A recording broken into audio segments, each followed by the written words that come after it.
Mithun Chakraborty and Gauhar Khan. So these two characters are my favourite अगर मैं बात करूं बेस्ट सेलर शो की। Hello, this is Indrajeet, welcome you to the last review. So guys, best seller an Amazon original web series जो आज prime video के ऊपर premiere हो चुकी है, स्टारिंग अर्जुन बाजवा, जिनको मैंने काफी टाइम के बाद देखा, और उनके साथ श्रुति हसन, गौहर खान, सत्यजीत दुबे एंड मिथुन चक्रवर्ती। सो ये सारी प्रोमिनेंट कास्ट है। ट्रेलर आने के बाद से ही क्राइम थ्रिलर लवर्स के अंदर काफ़ी ज़्यादा चर्चा में था ये शो, क्योंकि ट्रेलर से प्लॉट का कुछ भी आइडिया नहीं लग रहा था, जिस कारण मैं भी बहुत ज़्यादा एक्साइटेड था इस शो को देखने के लिए। And finally I am done with the show guys. Total यहाँ पर 8 एपिसोड्स हैं और हर एपिसोड लगभग आधे घंटे का है, तो आपको 4-4.25 घंटे खर्च करने पड़ेंगे इस शो को देखने के लिए। लेकिन अगर आप ये खर्च नहीं करना चाहते अपना time, so I am here to tell you the story, explain you the story. लेकिन उससे पहले मैं साफ सुथरे स्पॉइलर फ्री रिव्यू भी डेफिनेटली आपको दूंगा ब्रीफ के अंदर। तो स्टार्ट करते हैं बेस्ट सेलर के रिव्यू के साथ। सो गाइस, बेस्ट सेलर के पहले 4 एपिसोड्स वो तो थोड़ी धीमी गति से चलते हैं। लाइक स्टोरी, स्क्रीन प्ले, सब कुछ थोड़ा सा बोझिल आपको लगता जरूर है, और जो ट्रीटमेंट भी है, लाइक हैकिंग के लिए जो ग्राफिक्स यूज किए गए हैं, और वैसे भी तो थोड़ा सा मीडियम बजट काम लगता है। प्राइम का कंटेंट जैसा होता है वैसा लेवल आपको लगता नहीं है। लेकिन जैसे ही चौथा एपिसोड खत्म होता है, so story takes a turn और बिल्कुल चेंज हो जाता है सारा काम। और 5 से लेकर 8 एपिसोड्स जो हैं वो सिंपली अमेजिंग, सुपर्ब। तो पहले 4 एपिसोड के अंदर तो ये पता लगाना होता है ये क्रिमिनल है कौन, ये काम कर कौन रहा है। तो चौथा एपिसोड जहाँ पर खत्म होता है वहाँ पर आपको सब कुछ पता लग जाता है। अब 5वें से 8वें एपिसोड के बीच में स्टोरी पीछे जाती है, आगे जाती है, स्टोरी घूमती है, कभी मसूरी, कभी राजस्थान, और फिर उनको पकड़ने का सिलसिला जारी होता है। तो कहने का मतलब है कि एक ही सीरीज़ के अंदर आपको 2 फ्लेवर्स तो डेफिनेटली मिलते हैं जो बहुत ही अच्छे से कनेक्ट किए गए हैं। लेकिन फिर भी स्टोरी एंड में आपके पास 1-2 क्वेश्चंस छोड़ जाती हैं जो अनआंसर्ड रह जाते हैं, या तो उनके आंसर नहीं दिए गए मेकर्स के द्वारा सीरीज़ में, या फिर अगर दिए गए तो बहुत ज़्यादा फोकस नहीं किया गया उन चीज़ों के ऊपर। तो ये थोड़ी सी मुझे कमी लगी। बट ओवरऑल आप इस सीरीज़ को अपनी फैमिली के साथ देख सकते हो। लाइक फिल्म के अंदर न्यूडिटी बिल्कुल नहीं है, फिल्म सीरीज़ के अंदर गालियाँ बिल्कुल नहीं है।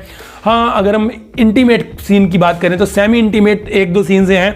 सो लगभग 1 मिनट की बात है यहाँ पर। अगर आप उसको अवॉइड कर सकते हो तो आप इस शो को अपनी फैमिली के साथ देख सकते हैं। और अगर परफॉर्मेंसेस की बात भी करें, so Gauhar Khan has just stole the show. Seriously बहुत अच्छा काम किया है उन्होंने। लाइक श्रुति हसन के पास ज़्यादा स्कोप था, उनका करैक्टर ज़्यादा बड़ा था, बट श्रुति हसन मुझे फिर भी काफ़ी ज़्यादा फ्लैट, काफ़ी ज़्यादा डल लगी। शी इज़ वेरी ब्यूटीफुल, वो हमेशा सुंदर ही लगती हैं, लेकिन काम उनका बहुत ज़्यादा अच्छा मुझे नहीं लगा। गौहर खान के पास जितना भी स्कोप था, उन्होंने काम बेहद कमाल किया है, और गौहर खान इस सीरीज से मेरी फेवरेट बन चुकी हैं। बहुत अच्छा काम किया है उन्होंने। अर्जुन बाजवा का जैसा करैक्टर था उनका काम भी मुझे ठीक ठाक लगा।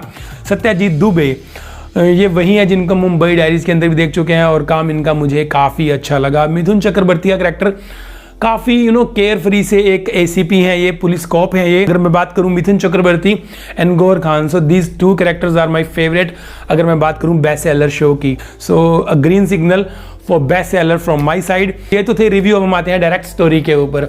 सो स्टोरी को हमेशा की तरह कैरेक्टर्स के थ्रू मैं रिवील करूंगा। तो सबसे पहले और सबसे बड़ा कैरेक्टर आता है ताहिर वजीर, जो अर्जुन बाजवा ने प्ले किया है। ये एक नॉवलिस्ट हैं जिनकी एक बुक रांड सांड सीडी और सन्यासी, ये 10 साल पहले लिखी थी इन्होंने, और ये सुपर हिट रही थी। लेकिन 10 साल हो गए हैं इस बुक को आए हुए, और अब तक ये कुछ भी नया या कुछ भी अलग नहीं लिख पाए हैं, तो जिस कारण ये काफ़ी ज़्यादा परेशान भी है। और इनकी दूसरी तरफ इनकी बीवी मेनका कपूर, प्लेड बाय गौहर खान, जो एक एडवर्टीजमेंट प्रोडक्शन कंपनी की मालकिन है, और वो काफ़ी अच्छा कर रही हैं। और वो इनकी सपोर्ट सिस्टम भी है, इनका बैकबोन भी है, लाइक अर्जुन बाजवा की, जिनको काफ़ी ज़्यादा प्यार भी करती है। अब मेनका कपूर की कंपनी में एक इंटर्न आ जाता है पार्थाचार्य, प्लेड बाय सत्यजीत दुबे, जो मेनका कपूर काफ़ी ज़्यादा क्लोज हो जाता है बहुत ही जल्द। और पार्थाचार्य का एक और चेहरा भी है जो किसी को नहीं पता, जो एक हैकर है, और ये ताहिर वजीर को बहुत बुरे तरह से टॉर्चर कर रहा है। लाइक इसने एक ट्विकर यहाँ पर एक बनाया गया है, लाइक ट्विटर की रेप्लिका, उसके थ्रू ये काफ़ी ज़्यादा ब्लैकमेल कर रहा है, काफ़ी ज़्यादा परेशान कर रहा है ताहिर वजीर को, और उसे तबाह कर देना चाहता है, बर्बाद कर देना चाहता है। बट ऐसा क्यों कर रहा है इसको मैं आगे लिंकअप करूंगा। अब ताहिर वजीर, जिसका करियर ऑलमोस्ट खत्म हो गया है, वो मार्केट में एक दिन जा रहा होता है, एंड फॉर्चुनेटली वो मिलता है मीतू माथुर से, यानी कि श्रुति हसन से, जो इनकी बहुत बड़ी फ़ैन है, जो मुंबई में स्पेशल ताहिर वजीर से मिलने या फिर उनके साथ काम करने के लिए आई है। ताहिर वजीर उनसे मिलकर काफ़ी ज़्यादा इंप्रेस होता है उनसे, और ताहिर वजीर को मीतू माथुर के अंदर उनकी अगली स्टोरी दिखती है, यानी ताहिर वजीर की अगली स्टोरी, और वो काफ़ी इंप्रेस होता है और उन्हें अपना असिस्टेंट बना लेता है। सो पार्थ आचार्य जो मेनका कपूर का असिस्टेंट बन चुका है, उसे जब इस बात का पता लगता है कि ताहिर वजीर की एक इंटर्न आ चुकी है, एक असिस्टेंट आ चुकी है मीतू माथुर, तो वो उसको भी टॉर्चर करना शुरू कर देता है और उसके ऊपर हमला करवा देता है। और यहाँ पर इस हमले से ये पुलिस केस बन जाता है, जहाँ पर एंट्री होती है एक बहुत ही केयर फ्री से कॉप ACP लोकेश प्रामाणिक की, यानी कि मिथुन चक्रवर्ती की, जिनके रिटायरमेंट के लास्ट डेज चल रहे हैं, लिटरली डेज, हफ्ते भी नहीं कहूँगा यहाँ पर मैं। और उनके पास एक केस आ जाता है और वो सारे दिन खाते रहते हैं और बहुत ही केयर फ्री से रहते हैं और उस यही अंदाज है उनका काम करने का, और वो घुस जाते हैं इस केस के अंदर। सो इतने में सीरीज का हाफ हो जाता है, यानी कि इंटरवल पॉइंट आ जाता है और पहले 4 एपिसोड्स खत्म हो जाते हैं। और जैसे ही इंटरवल पॉइंट आता है, चौथा एपिसोड खत्म हो रहा होता है, तभी आपको पता लगता है कि जो पार्थ आचार्य है, यानी कि मेनका कपूर का जो असिस्टेंट है, उसका असली नाम है गौरव जयसिंह, और जो मीतू माथुर है, यानी कि श्रुति हसन जो कैरेक्टर प्ले कर रही हैं, उनका असली नाम है आद्या जयसिंह, और ये दोनों भाई बहन है। ये आपको इंटरवल पॉइंट पे पता लग जाता है, और इन दोनों का मकसद सिर्फ एक ही है कि ताहिर वजीर को तबाह कर देना, बर्बाद कर देना। तो 5वें एपिसोड से लेकर 8वें एपिसोड के बीच में स्टोरी घूमती है कि ये दोनों ऐसा कर क्यों रहे हैं, और ये स्टोरी घूमती है ACP लोकेश प्रामाणिक के कैरेक्टर के थ्रू। लाइक वो तह में जाते हैं कि मुद्दा है क्या, कहाँ पर ये स्टोरी कनेक्ट होती है इन दोनों के साथ, लाइक आद्या के साथ और गौरव के साथ। फिर स्टोरी मसूरी में जाती है। सो एक टाइम था 10-12 साल पहले, जब ताहिर वजीर अपनी ज़िंदगी से ऑलमोस्ट संन्यास लेकर निकल चुका था पहाड़ों में, जहाँ उसकी एक्सीडेंटली मुलाकात होती है रविंद्र जयसिंह से, यानी कि आद्या जयसिंह और गौरव जयसिंह के पिताजी। अब इनके साथ रहता है कुछ दिन ये, यानी कि ताहिर उनके साथ उनके घर में रहता है 10-12 साल पहले। रविंद्र जयसिंह ताहिर वजीर को एक दिन अपनी कहानी बता रहा होता है, अपनी वाइफ की कहानी बता रहा होता है कि उसका बचपन कैसा रहा, और काफ़ी ज़्यादा डार्क बैकग्राउंड रहती है उनकी। और फिर सारी कहानी सुनता रहता है ताहिर वजीर और उसको अपने माइंड में छाप लेता है, और वापस मुंबई आकर उनकी कहानी को एज इट इज़ बुक में तब्दील कर देता है, और वो बुक सुपर हिट रहती है। वही बुक थी वो रांड सांड सीडी और सन्यासी।